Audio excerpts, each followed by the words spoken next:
被误解也是演艺事业的有没有？我怎么啊？真的吗？真的吗？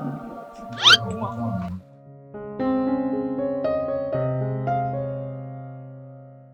来看一下3月29到4月4号，新竹专家唐启阳在清明连假前夕曾提醒要注意各种交通意外，出行皆需小心。没想到在连假首日却发生太鲁阁号出轨的重大惨伤意外。原本国师的这段占星提醒只是让同好作为参考，不料这次被放大检视，甚至有人说在蹭热度。他6日与宪哥一同录吴珊如的新节目，顺便来场私房悄悄话，一点点都不怕。因为被误解也是演艺事业的一部分。有些事情人们都会钻牛角尖嘛，难免我也会。那我虽然是专家，可是也算是半只脚踏进演艺圈了。谁不被误解 ？Sandy 要被骂得很凶啊！很多人都会误解自己是一个不对的人，你只是一个受害者。你只是一个受害者，你只是一个受害者，结果加害人却没事，受害者在难过。为什么？人家骂我们长得真丑，你开始很难过，那你就认同你是很丑了。人家骂我很丑的话，我就打他，哦，我就接受。这个悲伤就是爱情的一部分，这个被误解就是演艺事业的一部分。京剧被误解太多了，所以这个最近的那个，哎呀，那还好啦。其实应该是被更多人发现我的存在吧。那不认识我、不熟悉我的人，就是先对我有一些看法吧。拜托你，真的是我心中的国师哎，他长得很像我国小老师。喂，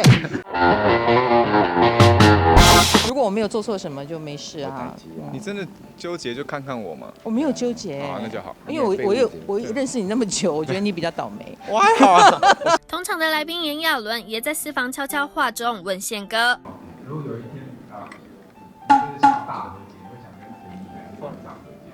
没有两种可能。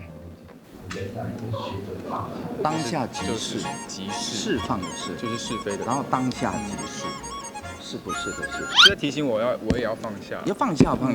对，地震真的是那个引起的嘛？是我引起的。对，所以好像每个网友就是神回复，就回什么他是洋洋得意什么。平常任人摸是不是？儿童的部分啊，儿童哦，只仅限儿童，大概5岁以下，5岁以下，然后跟宠物。生日愿望找我代言可以烘干的洗衣机。因为他愿望真的很小，这样说，我真的很想要可以免费帮我洗衣服的那个设备，因为他就是堆太多衣服，然后又要进球场，然后球场我们是每天要换一套，都来不及洗。然后如果说有场外是跟以啦啦队名义出席的，有时候就要穿那个制服，啦啦队制服，就会还会带我先晒干，我先把汗晒干。在家里要什么？只是晒干而已，晒干。家里是有受伤这样。不会在家里，就在阳台。应该有粉丝想要买原味。对，怎么可能？一定有。对。哎，那汉不是卖这边快才洗衣机。会很厉害哦。哎，那个汉不是开玩笑，那个汉是因为我们从前面大概那个什么，我们前面那个球赛前会有一个直播，从直播就爆汗所以等于我们3点多穿那个衣服，穿到大概10点，都是汗，所以湿的那种，湿了又干干的，是那种爆汗，对啊，很可怕。所以如果臭那种啊，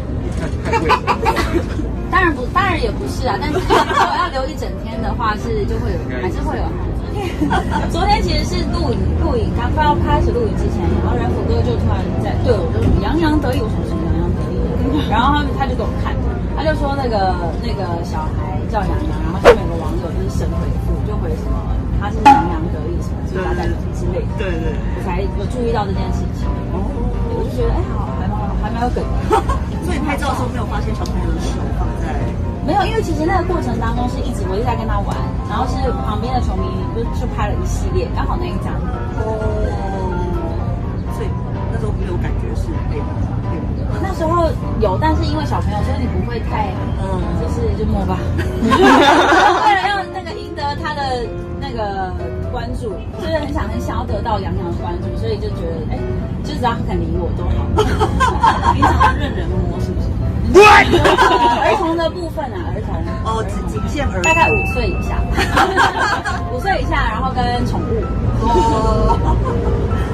所以平常就喜欢小朋友。就蛮喜欢他们互动，因为球场会有很多小孩，然后他们都会抱宠，我就觉得蛮可爱的。平常自己身边比较，当然有几个朋友有生小孩，可是就不太会有太多的遇到，因为我们大部分聚会都晚上，就小朋友比较少遇到。